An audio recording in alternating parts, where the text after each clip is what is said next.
Now next problem. In this problem, what is given? There is a rigid support through which there are two charges of charge q naught and mass m are placed at an angle theta. Remember consider one thing, that the charges are having same magnitude.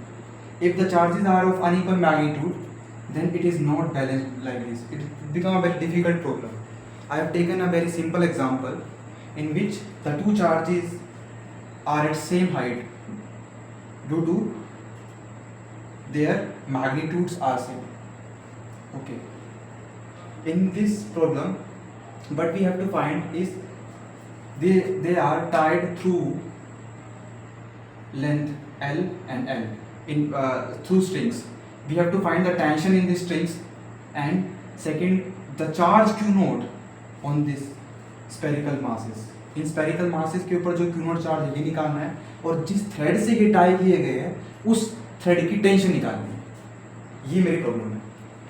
Please pause the video, think over it, take some time, think and then see the solution. Okay, now it's my turn. अब इसके solution को discuss करते हैं कि कैसे हम इसको करेंगे क्वेश्चन. मैंने आपको पहले बताया कि ये दोनों चार्जेस जो है वो मैग्नीट्यूड सेम है, इसीलिए ये सेम हाइट पे रखे हुए हैं. अदरवाइज तो ये डिसबैलेंस हो जाता है. ये चार्ज हो, अगर ये Q1 चार्ज होता है, ये Q2 चार्ज होता, लेट्स से Q1 Q2 से बड़ा है, तो ये चार्ज जो है नीचे जाता और ये ऊपर चला जाता. तब ये प्रॉब्लम बहुत एडवांस लेवल की प्रॉब्लम बन जाती है. बट अभी हम सिंपल केस की बात करेंगे कि जिसमें दोनों के दोनों जो चार्जेस है उनका मैग्नीट्यूड बराबर है. ठीक है, ये सिस्टम पूरा का पूरा इक्विलिब्रियम में गिवन है. हमें जिस थ्रेड से ये रिजिड सपोर्ट से बंधे हुए हैं उसमें टेंशन बतानी है, और ये जो एंगल थीटा है ये आपको गिवन होगा क्वेश्चन में. हमें चार्ज क्यू नॉट बताना है, तो हमें कुछ नहीं करना है, केवल सिस्टम इक्विलिब्रियम में दिया हुआ है जैसे हमने प्रीवियस प्रॉब्लम में करा था. हम यहाँ पे फोर्सेस को बैलेंस करेंगे बस, और हम टेंशन डी निकाल लेंगे, वो चार्ज क्यू नॉट निकल जाएगा. ठीक है, अब देखो जो एफबीडी बनाएंगे अब इसका. अब हमें पता है कि जो टेंशन फोर्स है, tension force is always act away from the point of contact. तो एक पॉइंट ऑफ कॉन्टैक्ट यहाँ, एक यहाँ, तो वो away from the point of contact लगता है and along the length of the string. String की लेंथ के अलोंग लगता है. ये हमने न्यूटन लॉज ऑफ मोशन के अंदर पढ़ा है. सिमिलरली यहाँ पर भी ये टेंशन टी ऐसे लगेगा और ये टेंशन टी ऐसे लगेगा. ठीक है, थ्रेड जो है वो सेम ही थ्रेड है, तो टेंशन टी जो है वो दोनों में बराबर है. यहाँ भी टेंशन टी, यहाँ भी और यहाँ भी, क्योंकि दोनों सेम थ्रेड से बने हुए हैं, एक ही थ्रेड है ये. ठीक, ठीक है. ये चार्ज क्यू नॉट चार्ज इसके ऊपर एफ ई इस तरफ लगाएगा, ये रिपल्सिव ये चार्ज भी इसके ऊपर एफ ई इस तरफ लगाएगा. ठीक, ये थीटा एंगल है, तो by alternate interior angles this angle is theta and also this angle is theta. ठीक है, तो हम क्या करते हैं, सिंपली ये मेरे को पता है कि टेंशन टी जो है ना वो मेरे को एंगल थीटा, ये एंगल थीटा पे है, तो मैं इस टेंशन टी को इजीली रिजोल्व कर लेता हूँ एक्स और वाई कंपोनेंट में, और चार्जेस पे फोर्स को बैलेंस कर देता हूँ. अगर मैंने ऐसा करा तो मेरा डायरेक्टली मेरी इक्वेशन आ जाएगी, और इजीली मैं Q not charge tension T निकाल पाऊंगा. क्यू नॉट चार्ज तो इजीली आराम से निकल जाएगा. ठीक है, तो मैं टेंशन टी को रिजोल्व कर लेता हूँ. टेंशन टी को रेक्टेंगुलर कंपोनेंट्स में रिजोल्व कर लेता हूँ. तो एक कंपोनेंट, तो जो थीटा जो पास में है, तो ये component T cos of theta होगा, और इसका जो परपेंडिकुलर कंपोनेंट होगा वो टी साइन ऑफ थीटा होगा.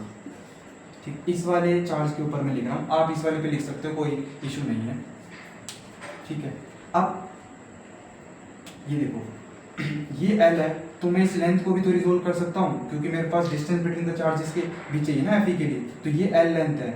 ठीक है, तो एल लेंथ है, तो इसका एक कंपोनेंट जो होगा ये वाला कंपोनेंट, तो ये जो कंपोनेंट होगा ये मेरा हो जाएगा तुम्हारा एल कोस ऑफ थीटा, और इस लेंथ का जो ये कंपोनेंट होगा ना ये वाला, ये तुम्हारा कंपोनेंट हो जाएगा, क्योंकि ये थीटा एंगल बना रही है, तो एल कोस ऑफ थीटा और ये एल साइन थीटा, तो ये कंपोनेंट होगा एल साइन थीटा. सिमिलरली यहाँ से ये वाला कंपोनेंट भी कितना आ जाएगा, एल साइन थीटा आ जाएगा. तो डिस्टेंस बिटवीन द चार्जेस जो आ गई वो 2l sin थीटा आ गई. ठीक है, तो मैं एफ ई फोर्स को लिख सकता हूँ यहाँ पे, वो क्या होगा के क्यू नॉट स्क्वायर, क्योंकि चार्जेस सेम है, अब अपॉन में डिस्टेंस बिटवीन देम का स्क्वायर, तो 2l sin थीटा का स्क्वायर. ये मेरा एफ ई फोर्स आ गया.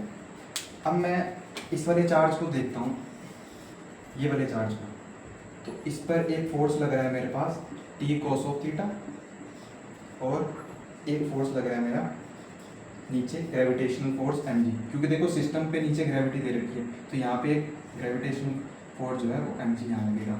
और ये ध्यान रखना, ये पॉइंट मासेस है, हाँ पॉइंट चार्जेस है, पॉइंट चार्जेस है, तभी ये Fe फोर्स लगा रहे हैं, हाँ ठीक। और यहाँ पे ये मेरा फोर्स लग रहा है Fe,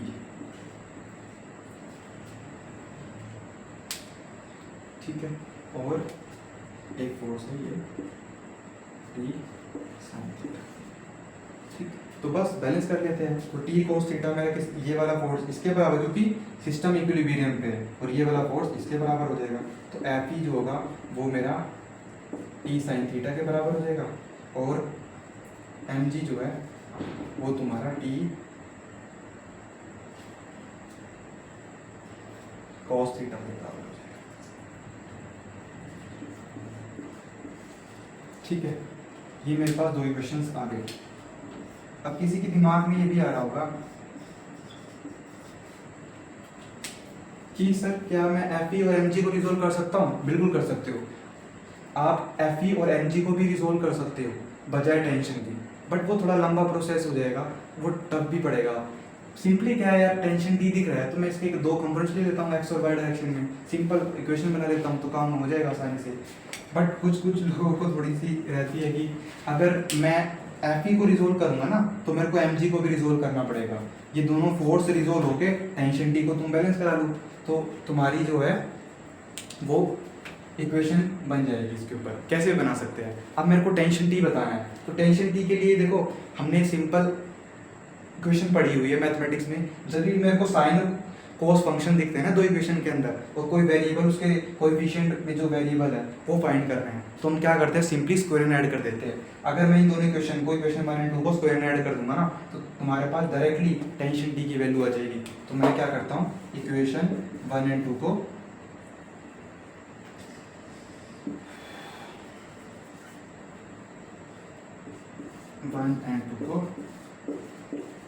स्क्वायर एंड ऐड कर देता हूँ। जैसे मैंने इक्वेशन 1 और 2 को स्क्वायर एंड ऐड करा तो T square sine square plus cos square तो 1 हो गया, तो T square is equal to Fe square plus mg square. So आपकी टी टेंशन की वैल्यू सिंपली आ जाएगी यहाँ से Fe square plus mg square, और Fe की वैल्यू हमने यहाँ पे पहले से निकाल ली है, ठीक है। थीटा आपको गिवन होगा क्वेश्चन में। हमेशा हम फिजिक्स के अंदर जो है ना वो वेरिएबल के टर्म्स में बात करते हैं। देखो मेरी प्रॉब्लम्स में आपको वैल्यू नहीं दी गई होगी कि मैं थीटा आपको दे रहा हूँ कि थीटा 45 डिग्री है, 60 डिग्री है। हमेशा फिजिक्स में ध्यान रखो, हमेशा हमें न्यूमेरिकल जो स्टैंडर्ड फॉर्मेट्स में क्वेश्चंस करने होते हैं, जैसे कि वेरिएबल्स लेके, क्योंकि अगर हम वैसे प्रॉब्लम्स करेंगे ना वेरिएबल्स लेके डेरिवेशन पे फोकस रखेंगे तो हमारी जो फिजिक्स की कमांड है वो बहुत हाई लेवल पे चली जाएगी। हमें डेरिवेशन पे फोकस रखना है rather than cramming the formulas. We have to remember the process. If we remember the process of deriving the things then we will become one of the we will achieve the great level in the physics. So we have to discuss the physics in the not in the numerical values, in the symbols terms. You will find it very interesting if you learn like this. Okay. So tension T is easily findable from this. Fe हमने यहाँ पे से लिख लिया है, ठीक है। ये तो मेरा हो गया टेंशन T। अब मेरे को निकालना है चार्ज Q नोट। अब देखो चार्ज Q नोट के लिए क्या करना पड़ेगा, ऑब्वियसली अब दो इक्वेशन आ गई मेरे पास, तो मैं इस दो इक्वेशन को मैनिपुलेट करके चार्ज निकाल लूंगा। तो लेट्स से मैं इस इक्वेशन 2 से, फ्रॉम इक्वेशन 2, इस इक्वेशन 2 से मैं टेंशन T की वैल्यू निकाल लेता हूँ जो कि मेरी mg by cos of theta है। जैसे ही मैंने टेंशन T की वैल्यू, ये इस टेंशन T को मैं इक्वेशन नंबर 1 में पुट कर देता हूँ, put in equation number 1। Equation 1 में पुट कर देता हूँ तो Fe इज इक्वल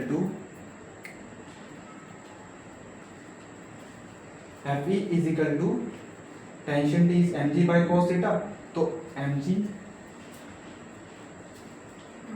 ठीक है, इसको मैं थोड़ा यहाँ लिख देता हूँ,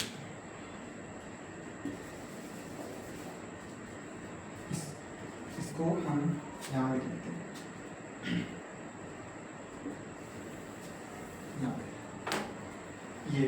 तो टेंशन टी, इसको मैं जब इक्वेशन नंबर 1 में पुट करूँगा तो मेरे पास क्या मिलेगा,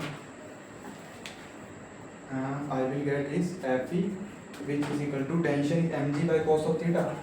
तो M G by cos of theta और साइन थीटा, तो ये टेन थीटा बन जाएगा। ठीक है, तो एफ ई की वैल्यू जो है वो मेरे पास है के क्यू नॉट स्क्वेयर अपॉन में 4 L square sine square theta which is equal to M G tan theta. ठीक है, ये आ गया। तो मेरे पास यहाँ पे क्यू नॉट स्क्वेयर की वैल्यू आ गई M G tan theta into में 4 L square sine square theta divide by K. ठीक है, तो क्यू नॉट की वैल्यू कितनी हो जाएगी, अब के की वैल्यू 1/4πε0, तो 4πε0 ऊपर चला जाएगा, तो ये कितना हो जाएगा 16 pi epsilon not L square M G tan theta into में sine square theta. Q not की वैल्यू निकालनी है तो मैं यहाँ पे अंडर रूट लिखूँगा, तो ये मेरे पास क्यू नॉट चार्ज आ गया। ठीक है, ये इसका सोल्यूशन हो गया। ये था मेरा मेथड नंबर 1, ये अप्रोच 1 था। अप्रोच 1 इसको बेसिक तरीके से हम ऐसे करते हैं। अब इसको करने के लिए मेरे पास 2 मोर अप्रोचेज है, जिससे ये प्रॉब्लम जो है मोर सिंप्लीफाइड हो जाएगी। ठीक है, तो ये आप पहले देख लीजिए, फिर मैं मेथड 2 एंड मेथड 3 डिस्कस करूँगा, which is more little bit interesting and takes thinking of your mind to little bit higher level.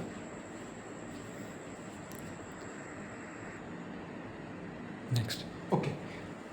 Now I will discuss second approach to solve this problem. Second approach is very interesting approach that we learned in class 11th. When a system is in equilibrium under the effect of 3 concurrent forces, then we apply a very important theorem, that is Lami's theorem. But it says that a body, let's say this is a body placed at O. There are 3 forces F1, F2, F3 acting on it. These are 3 concurrent forces. F1 corresponding F1 force corresponding angle is alpha, F2 force corresponding angle is beta, and F3 corresponding angle is gamma. Then according to Lami's theorem, F1 opposite to corresponding angle to alpha is sin alpha, F2 by sin beta, F3 by sin gamma is equal. ये हमें पता है Lami's theorem से। ये हमने class 11th के अंदर जब हम मैथमेटिकल फिजिक्स पढ़ते हैं, वहाँ पे बेसिक मैथमेटिक्स के अंदर हम ये सब चीज़ें डिस्कस करते हैं। तो देखो यहाँ पे क्या ये चीज़ नहीं लग सकती, थोड़ा ढंग से देखिए। मान लेते हैं ये मैं चार्ज कंसीडर कर लेता हूँ, ये वाला। अब इस चार्ज के ऊपर 3 फोर्सेस नहीं एक्ट हो रहे, एक टेंशन टी यहाँ लग रहा है, एक एफी फोर्स यहाँ लग रहा है, और एक एमजी फोर्स तुम्हारे नीचे लग रहा है ऐसे। ठीक है, धरती माता इसमें नीचे खींच रही है। तो क्या मैं यहाँ पे 3 कंकरेंट फोर्सेस लग रहे हैं, तो क्या मैं यहाँ पे लामीज थ्योरम नहीं लगा सकता? तो मैं डायरेक्टली बोल दूंगा यार, बिल्कुल देखो सिंपल, ये चार्ज मेरा क्यू नॉट है। ठीक है, यहाँ पे मेरा एफ ई फोर्स लग रहा है, नीचे एम जी लग रहा है, और ये मेरी टेंशन टी। ठीक, अब तुम कैसे भी मान लो, मैं मान लेता हूँ कि जो मेरा फर्स्ट फोर्स है वो टेंशन टी है, तो ये टेंशन टी है, इसके अपोजिट जो एंगल है वो ये है, तो टी अपॉन में साइन 90 किसके इक्वल हो जाएगा? लेट से सेकंड फोर्स में मान लेता हूँ, वो मैं एम जी को मान लेता हूँ, चलो एम जी।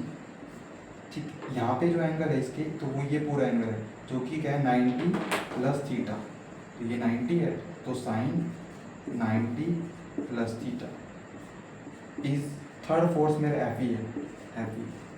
एफ ई के कोरस्पॉन्डिंग जो एंगल है वो ये पूरा एंगल है। ये एंगल की वैल्यू क्या होगी? 360 में से 180 मैंने थीटा घटा दूंगा तो ये एंगल आ जाएगा, तो ये वैल्यू क्या है? Sine of 180 minus of theta.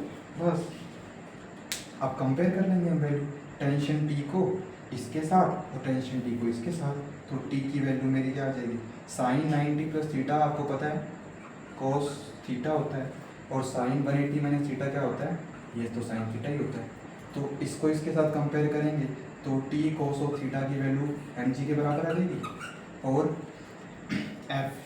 F E की वैल्यू क्या आ जाएगी मेरे पास, टी साइन थीटा। तो देखो बिल्कुल सेम इक्वेशन बन गई जैसे मेरी फर्स्ट मेथड से बनी थी। बस अब टेंशन टी निकालने के लिए क्या करेंगे, इसको ऐड कर देंगे और सेम प्रोसेस फॉलो करेंगे क्यू नॉट चार्ज निकालने के लिए, जो हमने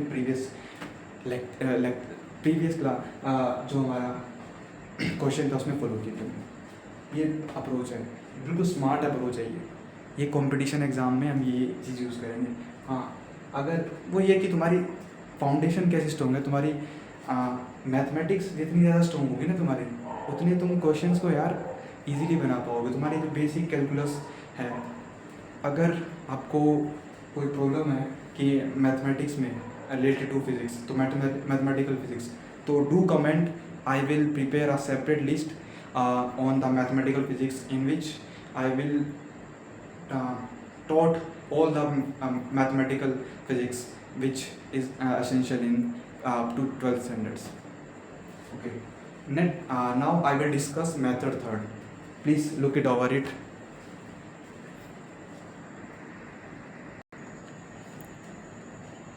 Okay. Now method third. In this method, what I will do is, we know that when a body is in equilibrium under the certain forces, then net torque about any point of application is zero. अब की बार मैं जो net torque है वो zero करूंगा किसी भी point of application के about. For simplicity what I will take is the point of suspension is my point of application. Okay, at point of suspension I at this point about this point I will make the net torque zero. ठीक है, ये मेरी net torque zero की condition होती है कि मैं किसी भी पॉइंट के अबाउट अगर सिस्टम इक्विलिब्रियम में है अंडर सर्टेन फोर्सेस के, तो मैं नेट टॉर्क को जीरो कर सकता हूँ। अब वही मैं करने जा रहा हूँ। ठीक है, यहाँ पे देखो ये मेरा थीटा है, मूविंग आर्म है मेरी एल कोस ऑफ थीटा और एल साइन ऑफ थीटा, ये दोनों मेरी मूविंग आर्म है। ये मेरी एफ ई क्या है, line of action of electrostatic force है, एम जी की ये मेरी line of action of M G है। ठीक है, तो अब मैं delta tau is equal to zero करूँगा। अब देखो टेंशन टी जो है वो मेरा लाइन ऑफ एक्शन, इसकी जो लाइन ऑफ एक्शन होगी ना वो मेरी पॉइंट ऑफ सस्पेंशन से पास कर जाएगी, क्योंकि पॉइंट ऑफ सस्पेंशन हमने क्या माना है, जो तुम्हारा जिसके अबाउट पॉइंट ऑफ सस्पेंशन को भी मैंने पॉइंट ऑफ एप्लीकेशन माना है। तो टॉर्क जो मेरा टेंशन टी है उसकी तो पॉइंट ऑफ सस्पेंशन के अबाउट लाइन ऑफ एक्शन पास करेगी, इसकी वजह से जो टेंशन टी की वजह से जो टॉर्क होगा वो जीरो हो जाएगा। मतलब ये टॉर्क प्रोड्यूस करेगा नहीं, तो टॉर्क प्रोड्यूस कौन करेगा, तुम्हारे ये एम जी फोर्स करेगा और एफ ई फोर्स करेगा। लेट्स से मैं मान लेता हूँ कि जो एंटी क्लॉकवाइज सेंस डायरेक्शन में जो टॉर्क प्रोड्यूस करेगा ना वो पॉजिटिव है, और क्लॉकवाइज डायरेक्शन सेंस में जो टॉर्क प्रोड्यूस होगा वो नेगेटिव है। तो ये मैं कंसीडर कर लेता हूँ कि जो anti clockwise sense torque positive and clockwise torque जो है वो नेगेटिव होगा। ओके, लेट्स से एम जो एफ ई फोर्स है वो इस बॉडी को फोर्स जो टॉर्क लगाएगा वो एंटी क्लॉकवाइज सेंस में लगाएगा। हमें पता है जो टॉर्क होता है वो मेरा आर क्रॉस एफ होता है। ठीक है, आर क्रॉस एफ होगा। मैं मान लेता हूँ कि जो एफ ई फोर्स है वो इस बॉडी को एंटी क्लॉकवाइज सेंस के ऊपर टॉर्क मतलब ऐसे घुमाएगा, और जो एम जी फोर्स है वो इस बॉडी को क्लॉकवाइज सेंस में रोटेट करेगा। एफ ई फोर्स के लिए अगर मैं लिखूंगा तो एफ टॉर्क, तो वो मेरे पास क्या हो जाएगा, वो हो जाएगा एफ ई इंटू में एल साइन एफ ई